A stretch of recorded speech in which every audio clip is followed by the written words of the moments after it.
Hey guys, it's Miranda Cheney, and I'm back with another series on how to become a blogger.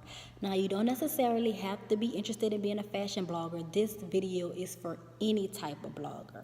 So, today I'm going to give you some tips on how to become a blogger, and then next week I'm going to follow up with another video with more tips on how to become a blogger. So, let's get started. Tip number one would be to find your niche.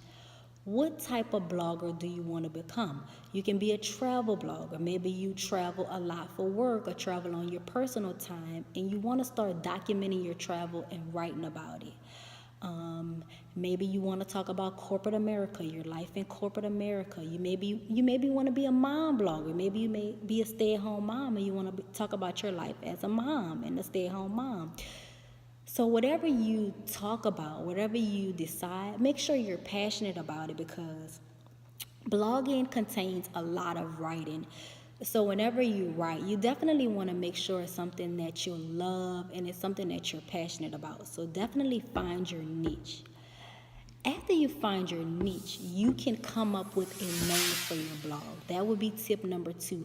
Come up with a name for your blog. You want to have a name that's unique, a name that's going to fit you and your personality, and just something that you're going to fall in love with. And you know right from the start, okay, that's the name I want.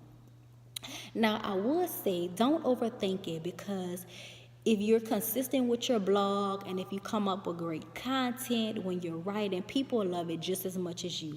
But definitely come up with the name after you find your niche. So after you do that, you found your niche, you've come up with a name, you want to register your name as a domain name. You can do that through GoDaddy.com. So how you do that is you go to the search box and you see if that name is still available. If it is still available, make sure you purchase that name. It's very important that you purchase that name, because you don't want someone to come and take your name for their blog or their business and then you're just out of luck. Now, I recommend purchasing it as it's very inexpensive. It ranges from as low as 99 cents up into maybe $5 to $7. And that's a one-time fee for an entire year. So once you purchase that name, it's locked in for an entire year. And of course, you have to renew it once the year is up. So you want to purchase your name. Now, some people may run into the issue where your name is not necessarily available. Now, I say when that comes up, you want to tweak your name just a little bit, kind of like tweak the spelling of it. But you want to stay as close to the name and make sure it's as similar as possible. For example, the name of your blog may be Chic and Elegant. You may be a fashion blogger blogging about fashion, and it's Chic and Elegant. And you type in Chic and Elegant and it's not available. What you can do is spell it different. Instead of spelling it chic and A-N-D, elegant, you can spell it chic in the letter N, elegant. So it's still the same name, it's still the same concept, chic and elegant.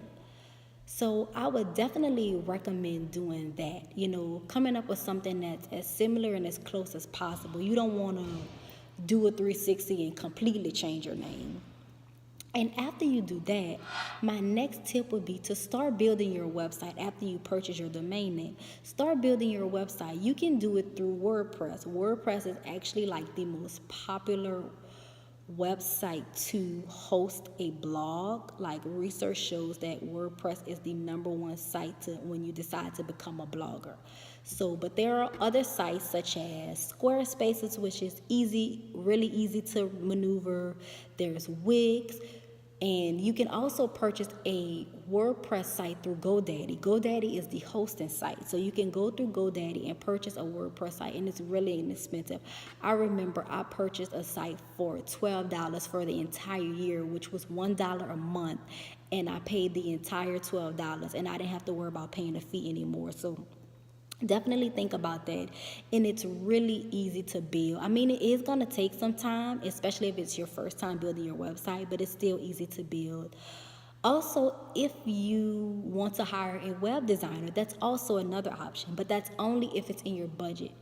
If you have a small budget, you don't have a lot of money, you just getting started, I would say do it yourself. But if you have money in a budget, go ahead and pay a web designer if that works for you. Now, honestly, my piece of advice, my number one recommendation would be to build your website yourself.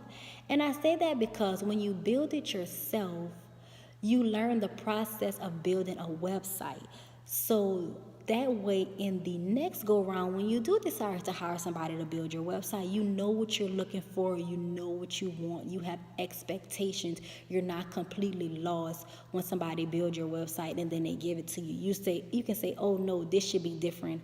I want this in my title page. I want that. So definitely build it yourself, so that way next time when you do decide to hire somebody, you know what you want. And that's probably all the tips that I have for you today. But next week, I'll be following up with another video on more tips on how to become a blogger. So stay tuned.